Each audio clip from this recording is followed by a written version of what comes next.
LeBron James and NBA coaches say the league should look into raised Cavs floor. Now, let me explain this one just briefly here. Last week, Heat guard Dru Smith, he suffered a season-ending severe ACL sprain while falling off the edge of that raised floor in Cleveland. It's one of these rare floors in the NBA, at least, where it's, I think it's something like 10 inches.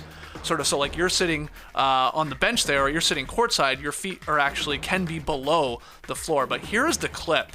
And Smith is attempting to close out on Max Strus there on a corner three-point attempt. His momentum takes him into the Cleveland bench area, and it looks like he just slips on a piece of paper. Right. And then sort of his leg sort of carries him off the floor there, and his right knee twists pretty damn awkwardly, and hence the season-ending injury. Ooh, don't like watching that one. But is this news, the actual raised floor part here, Tess?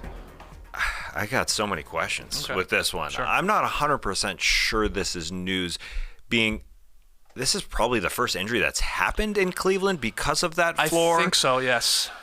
And it happened because of the sheet of paper, because an assistant had a breakdown from the first quarter, second quarter, whatever it was. It looked like a box score from earlier in the game that he's got in between his legs, and Dru Smith, unfortunately, steps on it and goes over the floor, the edge of the floor, which wouldn't have happened if the sheet of paper wasn't there.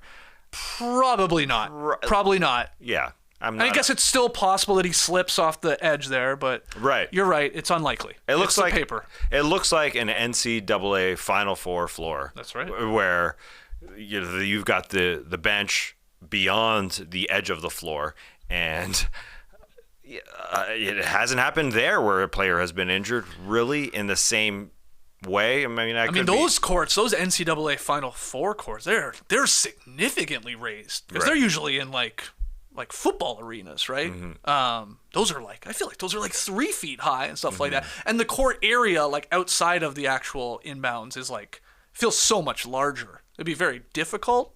Maybe somebody in the stream team can correct us if we're wrong. Has somebody as a college kid or guy or girl got injured flying off of that? I don't know. I don't think so either. But anyway. But I had read this prior to seeing the Dru Smith injury, and I thought to myself, okay, LeBron played there for years. Right.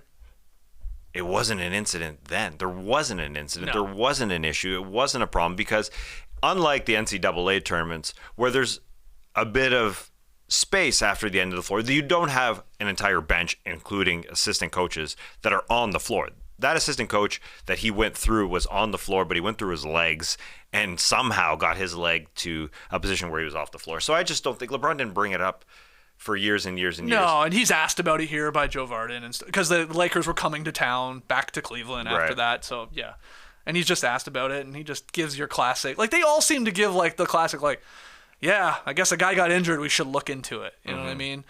But the counter is they've played there. We've played on this type of court for how long have they had this raised floor? 30 years? I don't know. Yes, it's a long time. So it's if this is the first time, do we really need to look into it? Maybe we get rid of the pieces of paper. Do we need to be printing out the first quarter stats? Does anybody look at those? They barely look at them. They should all be on their watch. Should just pop up on their watch, scroll on their watch. Oh, okay, cool. He's got 8 points. Because that's the unfortunate part here. And I'm not even blaming that assistant coach. The paper was between his legs under his chair. And then it's just Dru Smith, his momentum takes him so far that took him off. When he slipped on the paper, it took him off. But yeah, crazy play when you see the clip. And I guess as we go back into the Cavs days, we had LeBron courtside would sit with his seat sort of, felt like was it against that wood? I remember the security guard always holding LeBron's seat. It was he'd come back to his king seat. Yeah. He'd come back to the throne. To the throne, okay. And the security guard would always be holding his seat for him, just because. For when he gets off the raised floor to step onto it? I forget where it was. If it was just off the floor, I just remember him holding it there so his butt didn't slide or whatever the heck happened. That is the most interesting part of this. It's unfortunate for Dru Smith. What is the answer? What is the answer? Having the floor wider? Yeah. Yes, probably. If it's got to be raised, and this is raised because I guess they have the ice hockey under it and the way they've designed it. Not that they're the only arena that has that, but anyway. Yeah. I think you're right. It's like those NCAA Final Four floors where it's just there's so much more court, but they ain't gonna do that. because that's $1,000 seat, $1,000 seat, Seats. $1,000 seat. Exactly. I mean, come on. Yeah, I do think this. I mean, you see the clip; it sucks, but I don't think it's really because of the raised floor. I think it was unfortunate, just where that piece of paper was. Really.